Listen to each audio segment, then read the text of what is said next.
crafters, this is Raquel with Paints and Glitter, and as promised, today I am going to show you how to make the little sachet that you see right here with lavender flowers. I'm going to show you how I put this together, and for this, of course, you can definitely decorate the little sachet as you wish. What I have done is that I've used some tonicstudios dies that I have, and I've made this little pocket using some die cuts. Of course, what I did was I die cut vellum, and then I also layered some cardstock, and as you can tell, I made little flowers. I stamped it and everything just to make it look really sweet. And this is, again, just a little pocket to be able to present this as a gift. The recipient doesn't have to keep it in here necessarily. It's just, again, just to make a pretty presentation, or of course it can be left just as it is. If you're interested in how I made this, please stay tuned for the tutorial. And if you want to know how I made the other ones, then you can definitely watch my other video where I show you how to assemble the little sachet that's just made with tonicstudios dies as such.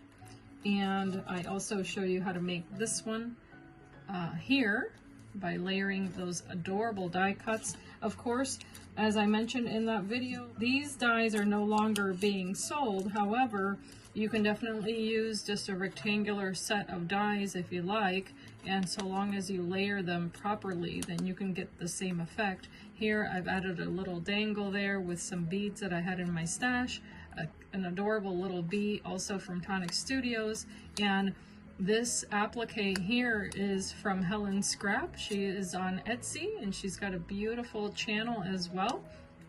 And then the seam binding here is also from Etsy. That one happens to be from My Scrap Cabin. So she's got a gorgeous selection of colors, and for it you will also need a nice thin piece of ribbon. So in this case I used the darker purple.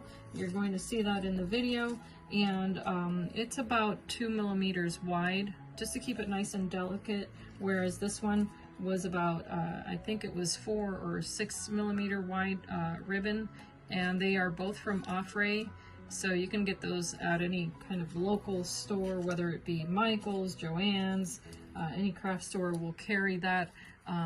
And if you have any questions, leave them down below. If you enjoy the video, of course, I would appreciate your feedback, whether it be a comment or a thumbs up. And as I always say, I hope that you can be inspired and be blessed, and thank you so much for watching. And this is not a new idea. It's been around for a very long time. It was popular in the Victorian era, and what I'm going to be using is this piece of twine here. It's about maybe a millimeter thick, very thin twine, but nice and strong. I've also chosen some deep purple Offray ribbon here, which is absolutely adorable, and this happens to be about 2 millimeters wide. Then I do have some gorgeous light, very light lavender seam binding, and this is from My Scrap Cabin from Etsy. So if you want to support her, you can get this in a variety of different colors. And then of course I've got my very fresh picked lavender that I've just gotten from my garden. And when you first harvest lavender, you're going to notice, of course, that if you put it on kitchen towel or paper towel, as we call it here in the US, if you shake it a bit, you're going to get some of that pollen, some of the dirt that's on here. It's going to start falling off. So I like to give it a good little shake there just to get all of that off. And sometimes you'll have little itty bitty ants that happen to live on the plant also. Don't be frightened by those. They're so minute, and they are harmless. So that's something you can just shake right off the plant. If you want to submerge this in water and then leave it to dry, you can do that as well. That's up to you.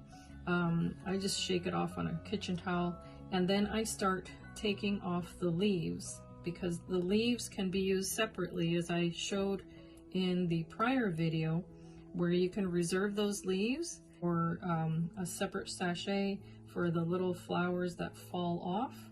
So don't throw them out, you can still use them. just go through and take all of your little stems, and see sometimes you get a bloom right next to a leaf. So just save those little blooms, and if it breaks, just be gentle with it. See, because it's a very delicate flower and stem, so just try to be careful. And then just make sure you take off all of those little leaves. I like to kind of pinch it at the base and then pull it in the direction that it grows. Sometimes if you pull it toward the bottom, you can accidentally peel the entire stem, so just be careful with that if it has a lot of leaves. Okay, so I'm going to do this for all of them, and if it has a tiny little bloom like that, I don't bother with that, I just leave it. But I'll be back once all of these are cleaned off. Now that I have all of my stems cleaned off, as you can see here, one thing you may notice is that they're all quite long, and this is very purposely done. I've tried to get all of these flowers cut to almost the same length, so the longer the better for this particular project if you're just getting started. And then you're going to try to place all of your blooms at almost the same height if you can, preferably so that you can get them close enough to each other that then the stems become longer. Okay, so kind of just eyeball it and try to make sure that all of your little blooms end at the same place, as you can see there. Okay, and you want to grab odd numbers preferably, and you can make the bunch as big or as small as you want. It really depends, but they are supposed to be a nice delicate little sachet. So I only have 11 stems in this one. The other one that you saw was also 11 stems, so that gives you an idea of how small it looks when it's all done. Some of them will only have a couple of little blooms, but that's okay, so long as the other ones are nice and full. They don't all have to be full of open blooms, because the oils in this in the stems will also give off the scent of this particular flower. Okay, and they are just so lovely. If you've never seen lavender up close, let me give you a zoom in. It is such a gorgeous little flower. It does have almost like a little bell shape, but it is so tiny. And then you get to see there the ones that are closed, they just have that little tip of purple there. So pretty. And then some are already dry. That's okay if that's the case. If the sun hit them and they dried off, that's not a problem. So again, I have about 11 stems here. I'm pretty sure because I did count them. And once I have all of these blooms nice and taut up here, I'm going to take that piece of twine that I referred to, and I'm just going to loop it around just once. Try to bring it up there as close as I can, and then I'm going to tie a knot.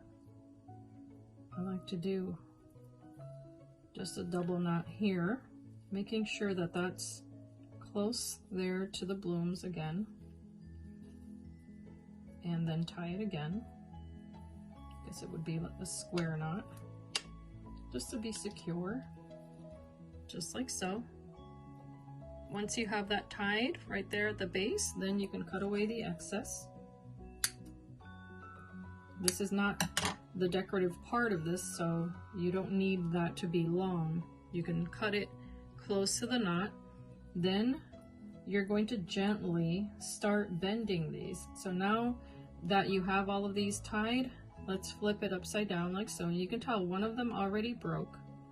Okay, so that's why you want to have a nice big bundle. Now you're going to start folding these down in the opposite direction. And you do want to be mindful when you're doing this that you get them to have a nice distance between each other, but not too far. Okay, so you're focusing on this here now, and then holding it in the opposite direction, of course. But I like to just fold the stem over very gently and then kind of hold that little bundle, if you will, as I'm doing this. Now some of the blooms, yes, they're going to fall off. Don't worry about that. The whole thing is not going to disintegrate because these are still fresh. You just have to be very careful because of the stems. They do get tangled and all of that. So just keep pulling very gently. Try to make it so that you have that room between them, okay? Just keep going one by one. And as you can tell, that one did snap a little bit, so it was drier than the other ones, but I'm just going to keep going all the way around.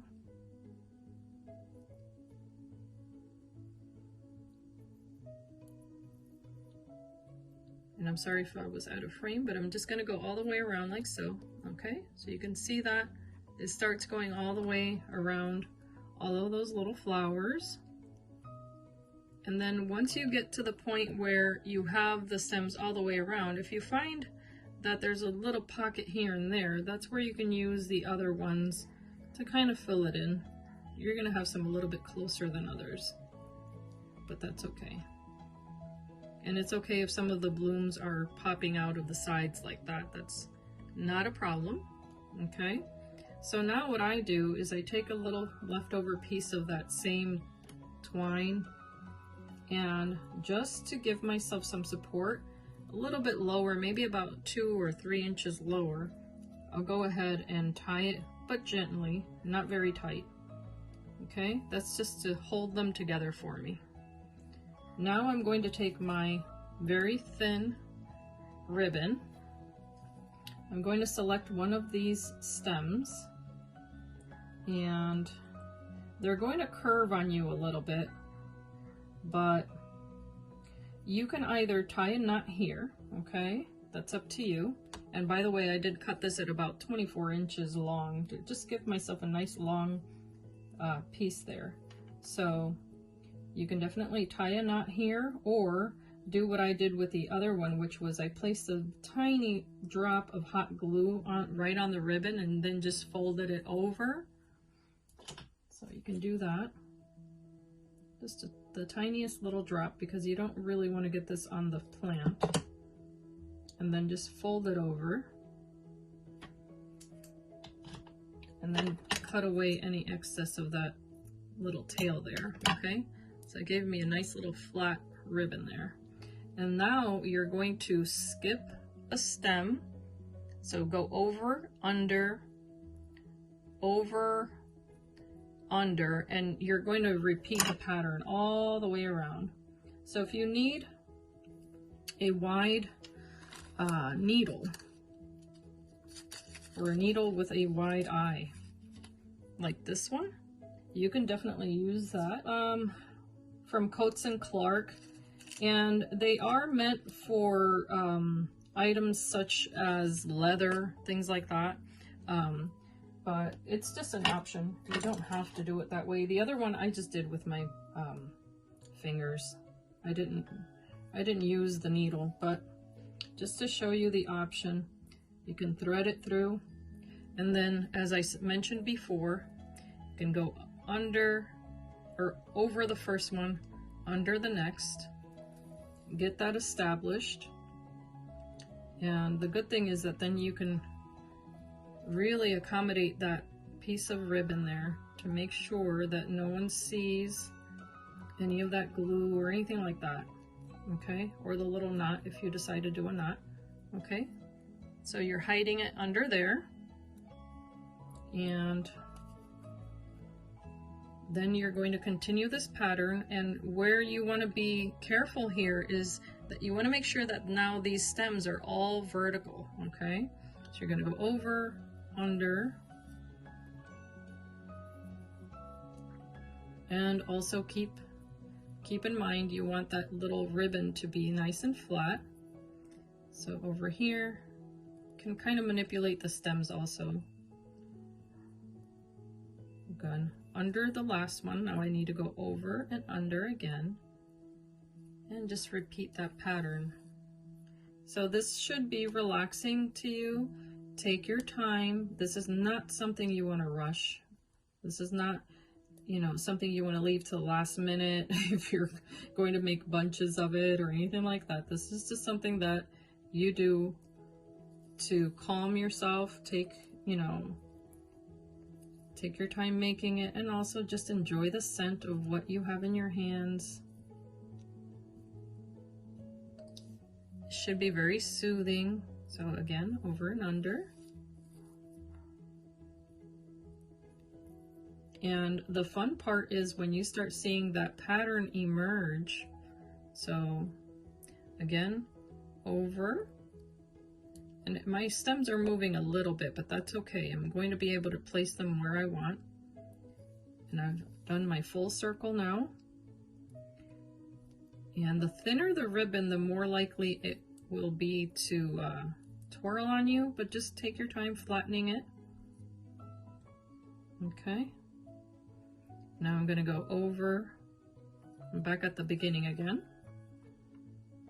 And just continue on. Once you get to this point where you have done all of the weaving all the way around, and of course you can distance the ribbon as much as you'd like to. I selected this thinner one because I knew, first of all, that this is a very delicate flower, so I didn't want anything too bulky, but you also want to be gentle with it. So in any case, once you're done weaving all the way through, as you can see there, and yes, you'll have the little flowers still peeking out at the end here, you can loop that ribbon all the way around and then tie it a little bit tighter if you'd like to. And as I did before, I just made a little knot, or you can definitely use hot glue, whatever is more convenient for you. Then I am just going to place a little drop of hot glue there and then twirl it all the way around really nice and tight, and that'll give me that nice smooth edge. And now I'm just going to cut away the excess, and you can take away the little knot that you made to make it easier for you. You get this as a result. And then the bottom pieces here, the stems, you can now cut so that they're all the same length. That's going to give you something that looks like this. Okay, and now anything else you add to this will be purely decorative. And grab a nice piece of pretty seam binding, and it's so crinkly and pretty. And then just make a pretty little bow. This happens to be a lighter lavender, but of course it'll look absolutely adorable. And just make a little bow here. You can add charms to this if you want to. Again, just bear in mind how it may be used. So if you're going to place this underneath the pillow, then maybe you just want to keep it nice and soft, just like this. And no more frills needed. Or you can place a little pearl there, whatever you like, but that is the end result. And of course, you can definitely doll it up as I did here and add little pearls to that same ribbon. Here's the ones that I created yesterday. This was the other little sachet. This was just nice and flat, as you can see. Those are the remaining leaves and flowers. So it really is up to you how you place it together, but this is a lot of fun. You're going to get a lot of little blooms, by the way, that fall away as you're manipulating the flowers. Don't be discouraged by that. Just go ahead and separate the stems out. You can throw those out, and then grab all of those little blooms and add them to your next little sachet, and then that way they don't go to waste and you get a beautiful little presentation there. If you end up using this idea, please tag me on social media as #PaintsandGlitter.